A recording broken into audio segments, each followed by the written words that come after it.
Welcome to the BJ Show. Let's rock and roll. Rock and roll. Come on, everybody. Let's lose control. Brad and John, they're the ones to follow. Yeah, ready for the ride. It's the BJ Show. BJ Show. It is the BJ Show, and today's date is Tuesday, February. Anyway, let me finish my intro to you. This guy puts together this extensive list of all the stuff going on in the state of Missouri, and we start off the show by doing the top three. But today is a little bit different because I told you I was going to have a major announcement at the very beginning of the show this morning. Are you ready, John? A blockbuster. Yeah, you said it was a blockbuster before the top three. I'm ready. I've owned this station, KSLQ, for 27 years. And over the past several weeks, I've been in negotiations with the Friends of KWMU. And I'm hereby telling you that I'm going to essentially pass the torch for this station to the Friends of KWMU. Now, after several weeks of negotiations, we have no purchase price. We have no idea how we're going to do this. Matter of fact, we figure this is such a complicated transition that it may take 10 to 25 years to complete. Now, John, have any questions for me, like as to what's going to happen with the station? Yeah, Brad. So my question would be, Friends of KWMU, are they going to pay for the license?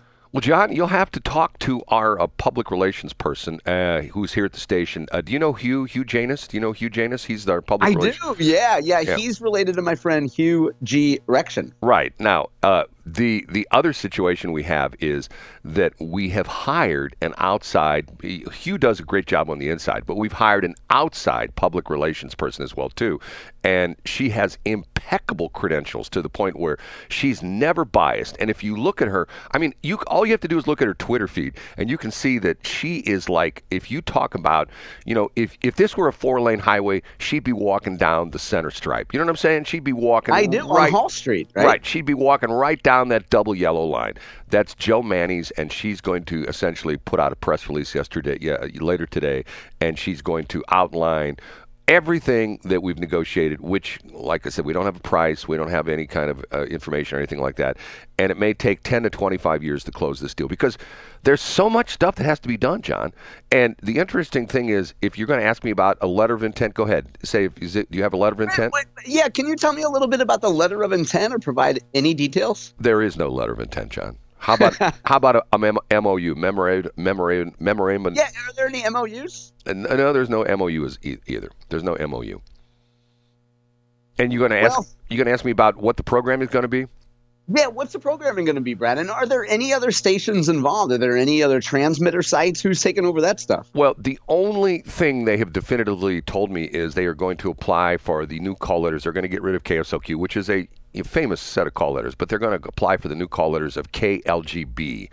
And then, and then what they're going to do is they're going to petition the FCC to do something that they've never done before, to put a non-numeric or non-alpha after the call letters, and it's going to be KLGB, and they've applied for 4 pluses, so it's going to be KLGB plus plus plus plus. Those are the new call letters. Nice, yes. Very good. And they're going to merge with their other public radio station, which is KBLM. Yes, and they're also our technical call letters is actually, because they used to be a KSLQ AM, our technical call letters are KSLQ FM, and they are going to essentially get rid of those. Like I said, they're going to do the KLGB plus plus plus plus, and they're going to apply for the new suffix, which is SM. Oh, like S&M? Yes. Oh, wow. Yes. Yikes. Thanks for explaining that to me, Brad. Right. There's 4 people in the United States who are the happiest that you're selling your station, and they are all your children, Brad. Because when they looked at their 2025 plans, they're like, well, Dad's going to bite the big one, and we're going to have to sell off his assets. And they're so happy that you're donating this, Brad. Hopefully that'll get done in the next 25 years, and your kids don't have to deal with that mess. I just hope when I'm on my deathbed, people pay as much attention to me as the Pope. Did you hear that in the news? Yeah, I heard that intro coming in. They said, okay, now, here's my question to you, John. The question is, they say the Pope was even watching TV last night. What do you think the Pope watches on TV? I mean, you ever thought about stuff like that? What channel does the Pope watch? You know? I think he watches that liberal thing, The Handmaid's Tale. So he watches, because they wear the funny get-ups, and it reminds him of some of the hottest chicks in the nunnery. he watches movies then, right? Okay, that's John. So John, you can ask me all you want about any further details, but that's all I know. So don't do anything on Twitter. Do not bother Joe Mannies on Twitter. Do not, Now, you said you've had some interactions with her, Brad. Oh yeah. Well, she's excellent outside a PR person. Like I said, we have to have an inside and outside because she's totally unbiased. And if you go look at her Twitter feed today, you'll notice that it no longer has the link, the URL of stlpr.org. It has klgb++++sm.org. And the org in that case doesn't stand for organization, stands for orgasm. So that's wow. Right, that's the whole situation. Okay, John.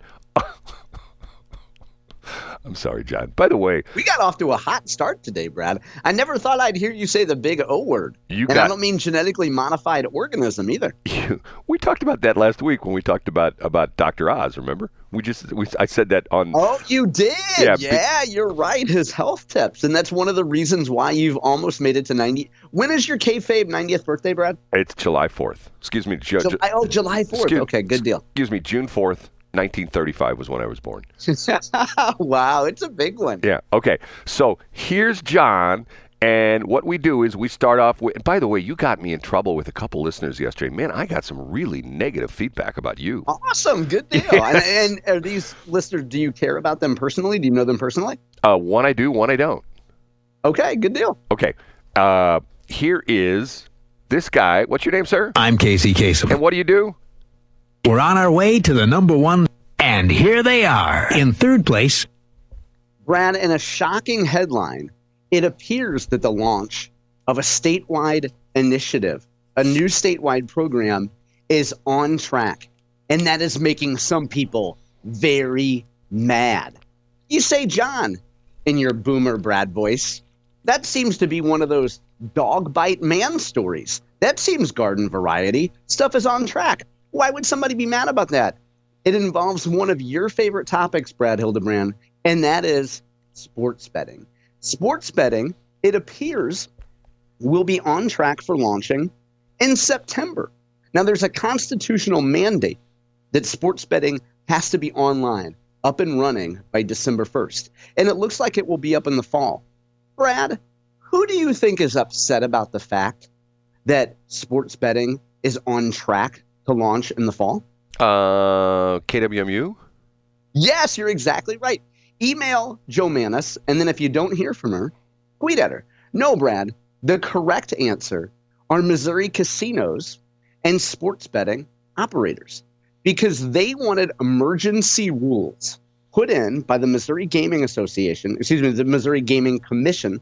Let me say that correctly. They wanted emergency rules to get sports betting on track as soon as possible so that maybe folks could bet on Cardinal games this summer. The Cardinals can make some money. The Royals can make some money. But Denny Hoskins, the brand new Secretary of State, says, whoa. We're not going to have any sort of emergency rules to just get sports betting up as soon as possible. We're going to follow the process that was laid out that voters passed, which includes, Brad, and here's Denny Hoskins' main point as I see it, there's public input and public comment on the drafted rule. So when voters pass something, in this case, sports betting, there's a promulgation process by which the commission writes rules and the public can weigh in on specific aspects of it. If the public did that, and that appears to be how it's going now, then sports betting probably won't start until September. But for the gaming companies and the casinos and others who have a vested interest in this, they say, why the delay? Let's get it going right now.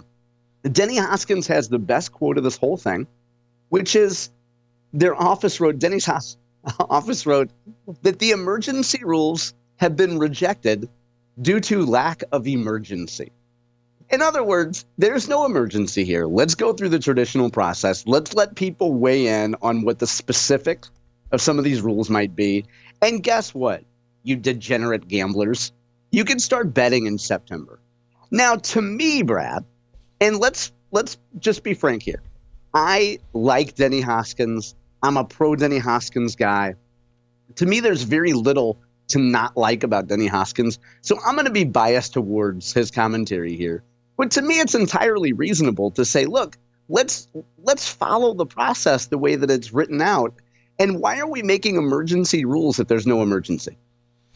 I don't understand why he has anything to do with this. Why is the Secretary of State involved in this? Explain that to me.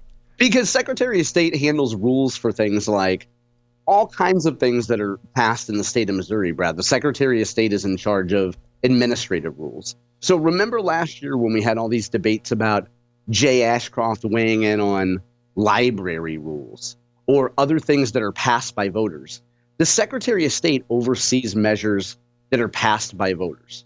So because he's Secretary of State, Denny Hoskins has oversight over things like, the creation of emergency rules for sports betting. Well, I know the guy's a busy guy because you just mentioned the fact about the library thing. I've been down to Jefferson City many times, and my God, he's probably so busy. That library is so packed with people. I mean, he's... Yeah, you have to buy your tickets on StubHub, actually, to get into the library. I'm telling you, that guy is like busier than a one-armed paper hanger in a hurricane. I'm telling you. I don't know how he does it because that library is just overflowing with people. Jonathan. And that's why I'm so glad that he was able to take some time from the library to make it to Franklin County on March 27th.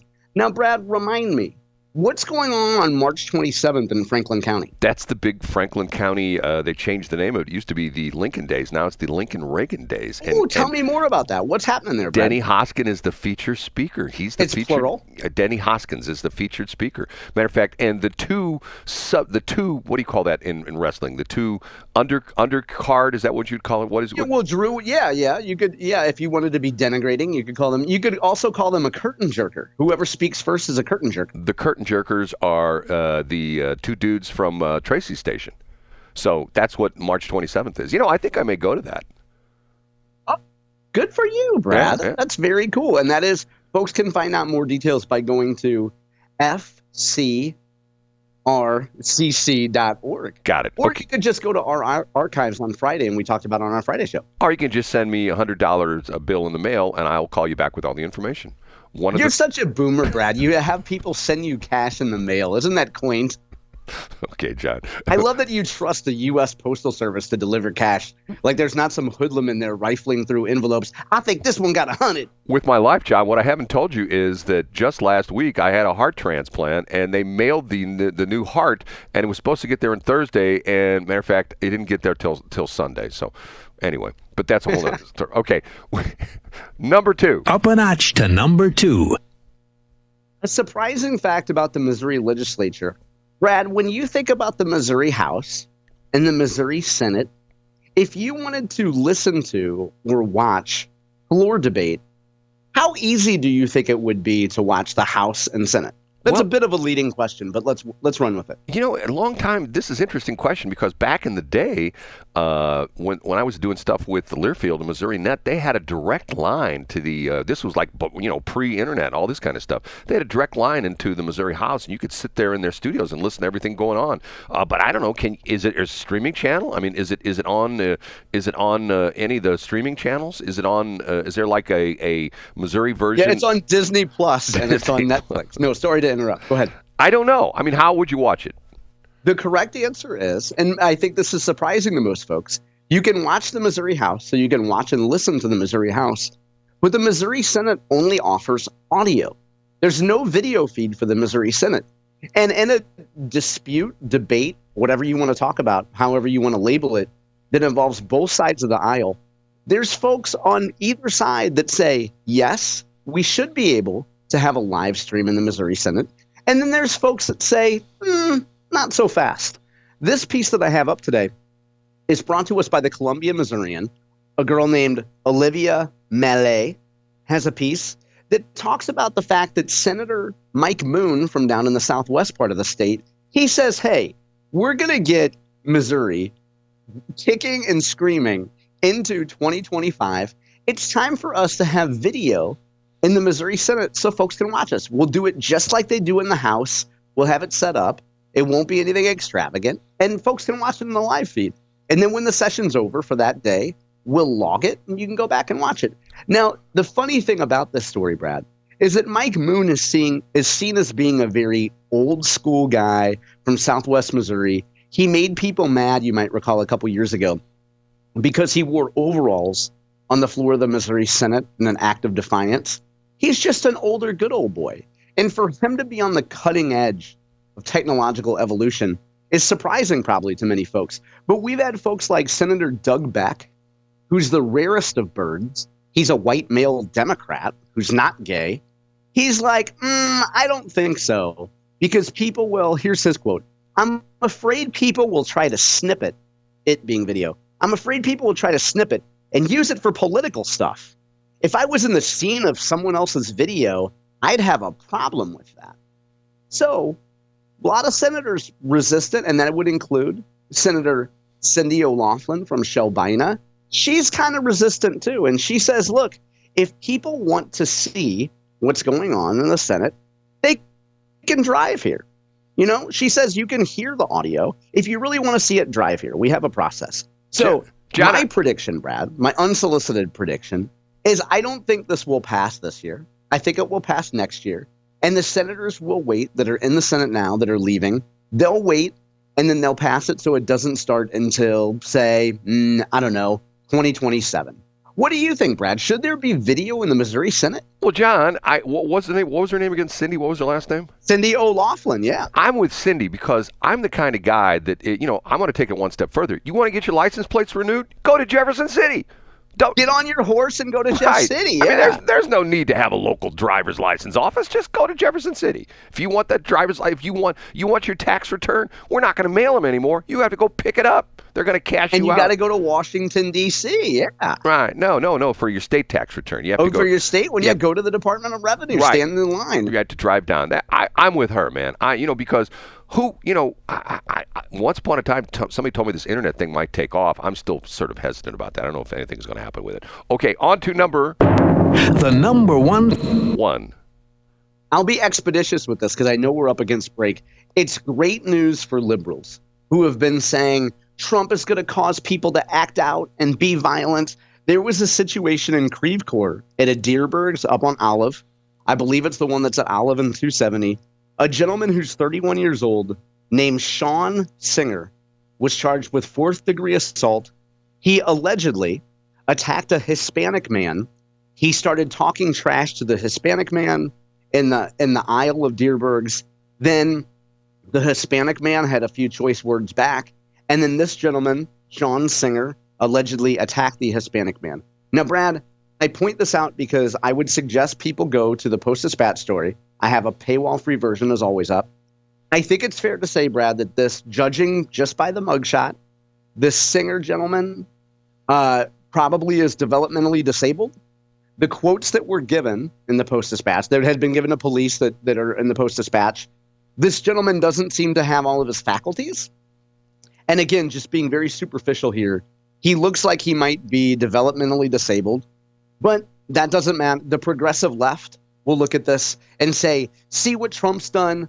Trump is inspiring a culture of attacking and hate against our Hispanic neighbors. And this is what happens under Donald Trump. I know we're up against break, Brad. Excuse me. But in one case where you would expect progressive people to have a little bit of compassion about a man who appears to be developmentally disabled, they'll just use it as a way to say that Donald Trump is inspiring hateful attacks on our neighbors. You know what that man needs, though, don't you? He needs to go to the Cottleville Weldon Spring Chamber of Commerce and ask for Wendy. No, he needs to go to Options for Justice. Do you know what what's that? Options for Justice is a not-for-profit that helps developmentally disabled people who get themselves in trouble with the law. Options, I think if you just go to, and why do I know this? Because I know the lady who runs it. And it's a very good organization. That's what they specialize in. Literally, they specialize in helping people who have developmental disabilities, who somehow or another get themselves entangled with the law and they work with them on trying to A, get them out of jail, and B, trying to get them, disentangled from the legal system, which essentially is what they try she to do. helped you with a lot of your FCC problems, right, Brad? No, she helped me because I'm developmentally disabled, and she helped me quite a bit. And by the way, not to pick on you, John, but the Deerbergs is at Olive and Craig, which is about 3/4 of a mile east of 270. So it's not right there. Because if you want to hear a story, I'll tell you a story of how I got into an accident in the parking lot next door at Trader Joe's because of another accident on Olive and Craig, and how a Creve Coeur police officer came to my aid, and I turned him into a voiceover artist. Do you believe me when I tell that story? Nice. And I'm talking about the one that's east of 270 and not the one that's west of 270. Well, there's that one west of 270 is probably about 2 miles west of 270. That one is at I can't remember the cross street there, but yeah, that one's a good 2 miles west of 270. Matter of fact, it's about a mile west of the old Fridays, which is now gone. It's gone. Isn't that sad? It's gone. Fridays is gone. A landmark. Okay. Yeah, I'll look on a map. Great. Okay. Wait a minute. What's that? Are you looking? I said wait a minute. Wait a minute. I said nitpick, Brad. Oh, okay. Hold on. Well, John, I try to be accurate, just like my explanation of my transition from, the station of going to the Friends of KWMU, because no stone should not be unturned, if you know what I'm saying. And just ask Joe Manny, she'll tell you that. Okay.